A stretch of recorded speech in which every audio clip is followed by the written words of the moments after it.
कि अगर शादी नहीं करोगे तो फिर बुढ़ापे में क्या होगा। अच्छा, लड़का नहीं शादी करेगा तो उसका क्या होगा नहीं, बुढ़ापे ये में? लड़का लड़की दोनों को ये क्वेश्चन पूछा जाता है आप कि बूढ़े हो गए हो क्या? ये कितना बूढ़ा सवाल है कि जवानी में एक आदमी सोच रहा है कि मेरे बुढ़ापे का क्या होगा। नहीं, जैसे बुढ़ापे में काफी सारे हेल्थ प्रॉब्लम्स होते उसके लिए हैं। अस्पताल होता है, पति नहीं, नर्स लगानी होती है। पति थोड़ी सेवा करेगा, करता भी नहीं पति सेवा। वो जिस तरह से हमारा ख्याल रख सकते कोई नर्स नहीं रखेगी।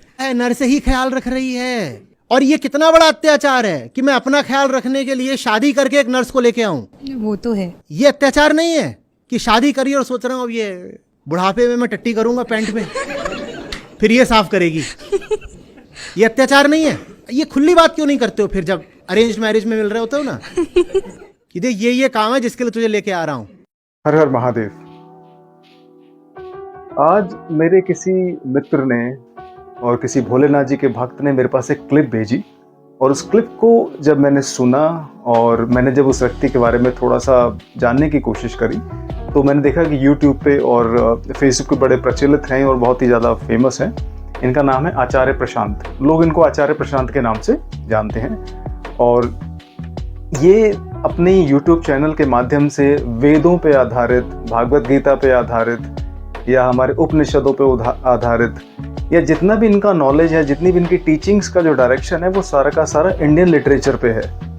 चाहे वो आम जिंदगी से रिलेटेड कोई सॉल्यूशन हो, चाहे वो वेदों से रिलेटेड हो, भागवत हो, रामचरितमानस हो, चाहे वो सनातन भूमि की संस्कृति हो, कल्चर हो, तो इनका ये दावा होता है कि इनकी जो टीचिंग्स हैं वो सारी की सारी इंडियन वेदा या इंडियन लिटरेचर या सेक्रेट बुक्स पे या सेक्रेट डॉक्यूमेंट्स पे सारी आधारित होती है।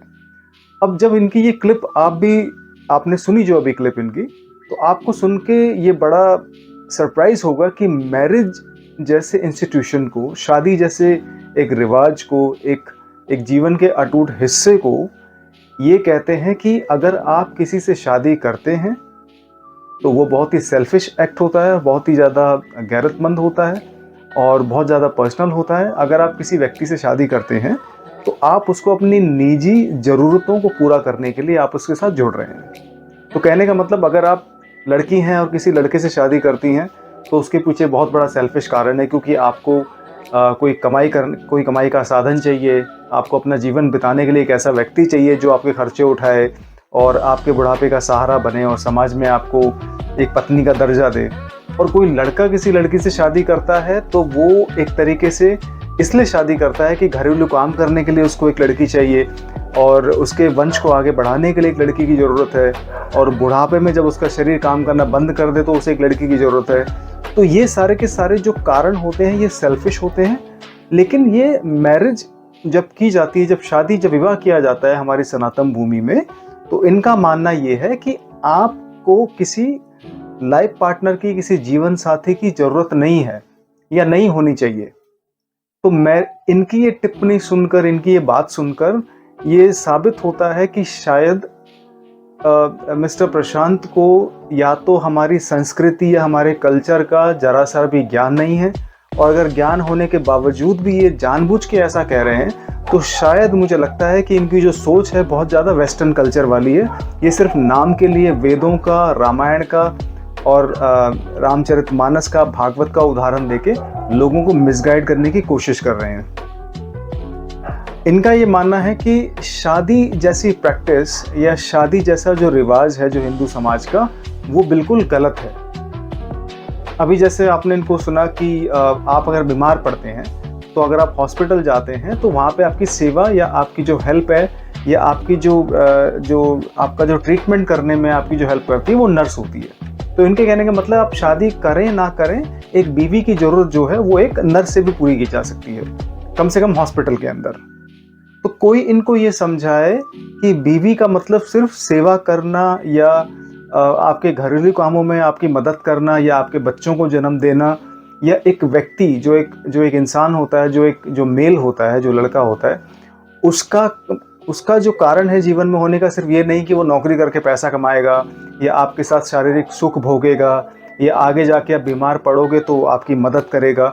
सिर्फ यहीं तक ये चीज़ें लिमिटेड नहीं होती हैं। एक व्यक्ति का जीवन में होने का बहुत फ़र्क पड़ता है। एक व्यक्ति के किसी व्यक्ति का जीवन में होने से बहुत ज़्यादा फ़ायदा होता है, चाहे वो व्यक्तिगत फ़ायदा हो, चाहे वो सामाजिक हो। और ये जो शादी की प्रैक्टिस है, ये जो विवाह का जो रिवाज है हमारे हिंदू समाज में, ये अभी से नहीं है, ये सदियों से है, हजारों सालों से है। और प्रकृति ने भी हमारे को एक पेयर के तरीके से बनाया है, एक जोड़े के रूप में बनाया है। दिन रात अपने आप में एक जोड़ा हो सकता है, सर्दी गर्मी अपने आप में एक दूसरे के पूरक हो सकते हैं, छोटा बड़ा जो होता है वो एक दूसरे का पूरक होता है। इन चीज़ों का बैलेंस मेंटेन करने के लिए ही प्रकृति ने इन सिद्धांतों को बनाया है। तो मिस्टर प्रशांत, आप कृपया करके ऐसी टीचिंग देना लोगों को बंद करें, मिसगाइड करना बंद करें, और कृपया सनातन भूमि का जो संस्कृति है, हमारा जो कल्चर है, हमारे जो रीति रिवाज हैं, उसको समझने की कोशिश करें। और अगर आप ये कहते हैं कि हमारे को शादी करने का एक समाज में क्या फ़ायदा होता है, तो मैं आपको शादी करने के कुछ फ़ायदे बताने की कोशिश करता हूँ, क्योंकि आप तो शादीशुदा है नहीं, तो शायद आपको इन चीज़ों का अंदाज़ा ना हो। सबसे पहला फ़ायदा जो शादी करने का होता है, आपको लॉन्ग टर्म के लिए, आपको आजीवन, जब तक आप इस धरती पे हैं, आपको एक ऐसा व्यक्ति मिलता है जो आपके सुख दुख में भावनात्मक तौर पे, शारीरिक तौर पे, सामाजिक तौर पे और आपको पैसे की मदद से आपके साथ खड़ा होता है। एक ऐसा व्यक्ति जिस पे आपको भरोसा होता है कि ये व्यक्ति कम से कम मेरा साथ नहीं छोड़ेगा, ये व्यक्ति भावनात्मक तौर पे जब मैं टूटूंगा तो मेरे को भरोसा दिलाएगा, मेरा हाथ थामेगा। ये व्यक्ति जब दुनिया मेरे को जब धोखा देगी, या दुनिया से जब मैं तंग आ जाऊंगा, या जीवन से जब मैं हार मानने वाला हूँगा, तो ये व्यक्ति मेरा हाथ पकड़ेगा, ये मेरे कंधे पे हाथ रखेगा और यही व्यक्ति मुझे संभालेगा। जीवन साथी जो होता है, जो 7 फेरे लेने के बाद और जो शादी जैसे पवित्र बंधन में बंधने के बाद आपके साथ जो खड़ा होता है, उसकी तुलना एक नर्स से नहीं की जा सकती, उसकी तुलना एक पेड सर्विस देने वाली जो मेड होती है उससे नहीं की जा सकती। ठीक है, तो शारीरिक तौर पे, भावनात्मक तौर पे और आपका मेंटल लेवल पे और सामाजिक तौर पे और फाइनेंशियल लेवल पे ये एक दूसरे की बहुत ज़्यादा मदद करते हैं। अगर आपको यही कारण समझ आ जाएंगे तो आपको ये पता लग जाएगा कि जीवन में एक जीवन साथी का होना कितना जरूरी है। और दूसरी चीज, अगर उदाहरण के तौर पे 1% अगर शादी के रिवाज को बंद भी कर दिया जाए और इस प्रैक्टिस को रोक दिया जाए, तो शायद आपको ये भी अंदाजा नहीं है कि समाज का जो बैलेंस है ये कितना बिगड़ जाएगा। मैं आपको बताता हूँ 2-3 चीज़ों पे क्या असर पड़ेगा अगर शादी की प्रैक्टिस को रोक दिया जाए। तो सबसे पहली चीज़, डोमेस्टिक वायलेंस बढ़ेगा। हमारे हिंदुस्तान में पहले ही औरतों पे बहुत अत्याचार होता है, चाहे वो रेप केसेस हो, चाहे वो ईव टीजिंग हो, चाहे वो आपके स्टॉकिंग हो, चाहे वो कुछ और लेवल का कोई भी वायलेंस हो वुमेन के अगेंस्ट, वो पहले से ही बहुत ज़्यादा है। अगर इस प्रैक्टिस को रोक देंगे तो ये जो वायलेंस है, जो क्राइम है औरतों के खिलाफ, इसकी बढ़ोतरी बहुत ज़्यादा होने लगेगी। क्योंकि जब लोग शादी करना बंद कर देंगे तो लोगों को फिर ये लगेगा कि हमारी शारीरिक पूर्ति कैसे होगी, हमारी मानसिक पूर्ति कैसे होगी, प्रकृति ने जो एक दूसरे के प्रति हमारे को बनाया है वो कनेक्शन कैसे होगा, वो रिश्ता कैसे बनेगा। सामाजिक ढांचों में, रिश्तों के ढांचों में जो एक शब्द होता है जिसे प्यार कहते हैं, जिसको भरोसा कहते हैं और जिसको एक बिलोंगिंग कहते हैं रिश्तों के अंदर, इन चीज़ों की पूर्ति कहाँ से होगी। तो कृपया करके आप लोगों को मिसगाइड करना बंद करें। आप बहुत ही अच्छा बोलते होंगे और मैंने आपके बारे में वैसे ज़्यादा नहीं पढ़ा है, लेकिन सनातन कल्चर के बारे में पढ़ें। एक औरत और नर्स में बहुत फ़र्क होता है। नर्स की अलग जगह होती है और घर में जो आपकी बीवी है, जो पत्नी है, जो सारे समाज को त्याग के, परिवार को छोड़ के आपके साथ रहने आई है, उसकी तुलना नर्स से या किसी पेड सर्विस देने वाली महिला से नहीं की जा सकती। और उदाहरण के तौर पे, अगर आपको इन चीज़ों के बारे में नहीं पता है तो कृपया आप शादी कर लीजिए, तो आपको पता लग जाएगा। और जितने भी लोग ऐसे लोगों को फॉलो करते हैं उनको मैं संदेश देना चाहूँगा कि YouTube की वीडियो देखकर, मैं ये नहीं कह रहा कि सारे लोग गलत होते हैं या हिंदुस्तान में सारी की सारी औरतें एक जैसी होती हैं, लेकिन आप एक छोटा सा उदाहरण लेके बाकी बची हुई महिलाओं को या पुरुषों को आप उस कैटेगरी में नहीं डाल सकते। हिंदुस्तान में डाइवोर्स भी होते हैं, डोमेस्टिक वायलेंस भी होती है और पुरुषों के द्वारा भी अत्याचार होता है, औरतें भी मर्दों को थोड़ा सा मिसयूज़ करती हैं या जो भी होता है। इन चीज़ों को नकारा नहीं जा सकता, लेकिन आप एक ब्लैक एंड वाइट अप्रोच नहीं रख सकते।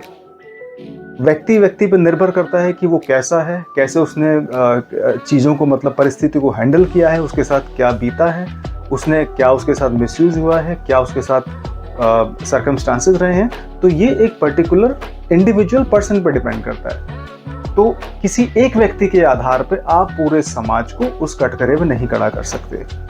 और शादी जैसे पवित्र बंधन में बंधने के बाद ही आपको ये पता चलता है कि जीवन में जीवन साथी की क्या इंपॉर्टेंस होती है। बहुत सारे लोग हिंदुस्तान में कुंवारे भी रहते हैं, सिंगल भी रहते हैं और अकेले भी पूरा जीवन बिताते हैं। तो मैं उसके खिलाफ नहीं हूँ, लेकिन जो सनातन भूमि का, सनातन कल्चर का जो हिस्सा है, उस कल्चर को आप अटैक ना करें और लोगों को मिसगाइड ना करें। यही मैं कहना चाहता हूँ। हर हर महादेव।